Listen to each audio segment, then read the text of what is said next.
that is really my story in a sense of getting to tarot and using tarot and connecting with the cards, because they all have their own personalities, which I just really love. Like, I have one deck that if I do it, it's going to be like, look, you know the answer to this, and so we're just going to kind of, be a little straightforward with you. And then I have one that's like, you're doing really great, and it's going to be more encouraging, softer, gentler, I guess would be a good way to say it. And so the decks themselves, too, like I said, I use a lot of multiple different decks. And I've learned while doing all of this that there are different kinds. For instance, we have the classic, the Raider White Tarot deck, right, which has its more basic meanings for it.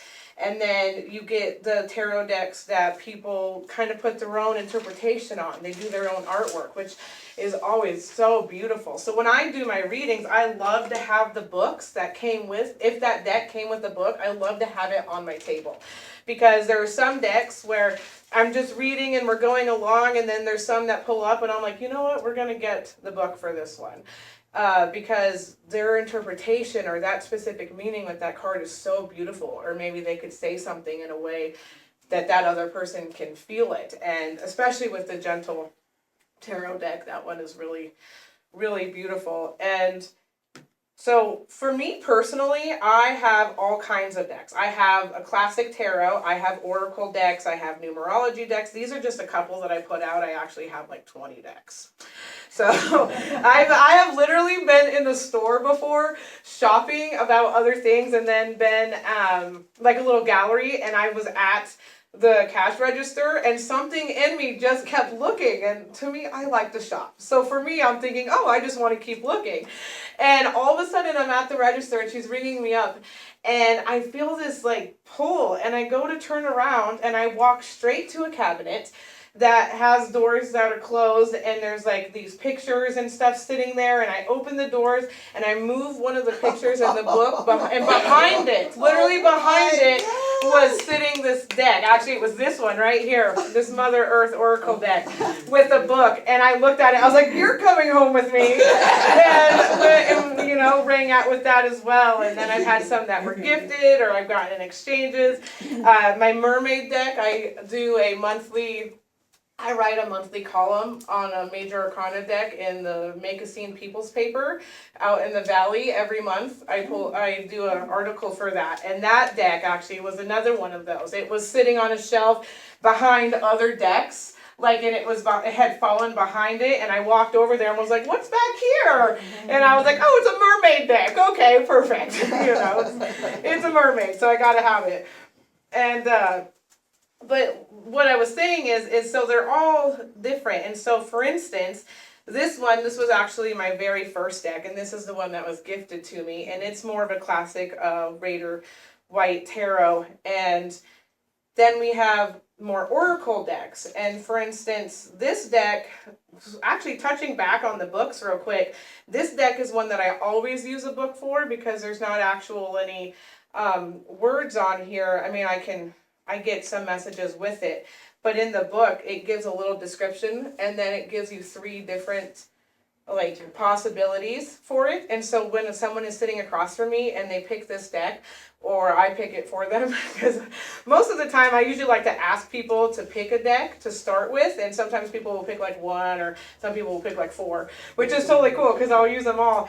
And then some people are like, you just go for it. But this one, I usually will have them pick a number between 1 and 3 and have them tell me what number, and then that's the message that I give to them. And it's so special too. Certain people will sit there and they'll pick the number, and the message will go exactly with what they wanted, and I'm like, you did that.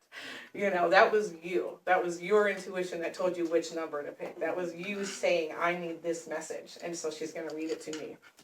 And then this numerology deck is fun because it gives us an angel number, and with a message and an affirmation at the bottom to go along with it. And I love to talk about the numerology aspects of it, because I think a lot of people get certain biasness with numbers, or even with tarot in general, but it's all neutral, right? Even magic, we know every single bit of it is it's neutral. It's our intuition and our intention of how we use it and how we feel about it. So numbers can go good or bad. For instance, people will be like, oh, I can't stand the number 3 because every time I see it, something bad happens. And I'm like, well, that happens to be one of my favorite numbers. But, and so it just is asking, when we get numerology and we get angel numbers, it's just asking us to pay attention to what's happening in that moment. So if we know about the number 1 is about our personal power. It's about our strengths. It's about our co-creation, manifestation abilities here with us as people, divine beings here on earth. And so when you see the 111, it's not saying automatically it's a good thing or a bad thing. It's saying, hey, pay attention to this moment. Because if you're in a state of mind where maybe you're allowing your ego, your anxiety to take place, you're feeling not so great, it's a reminder that what you're saying or feeling or listening to right now is something that you're bringing more into your life. Right? You're manifesting more of what's happening in this moment.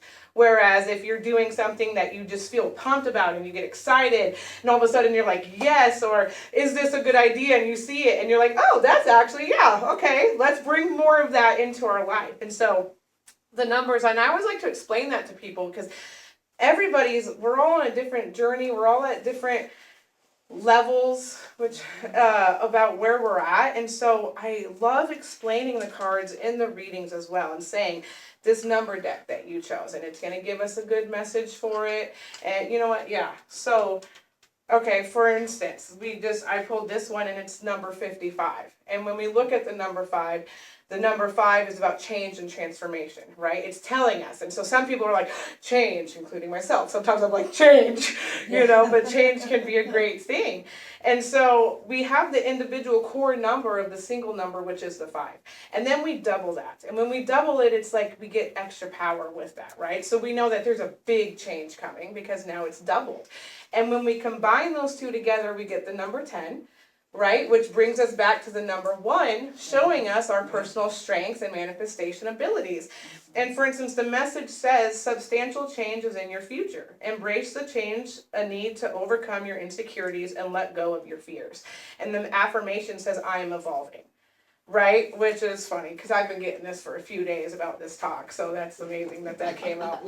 And so that in itself is just like an example with that numerology deck. And the way I like to see it, and I think the best way to explain it is when we're talking about numerology decks or oracle decks or angel decks, those give us a big picture, right? It shows us the bigger point of view, and then when we use the tarot deck, we zoom in and get the details about a situation, for instance. So if we had that 5-5 about the evolving, and then we pick one of these up, we got the 6 of Pentacles, right? And the number 6 is really relative to balancing the metaphysical and the physical, right? Especially as divine beings and who we are, we're like, okay, so I'm this, very magical kind of person, and I'm also here as a human on earth right now, right? And so being able to balance those two.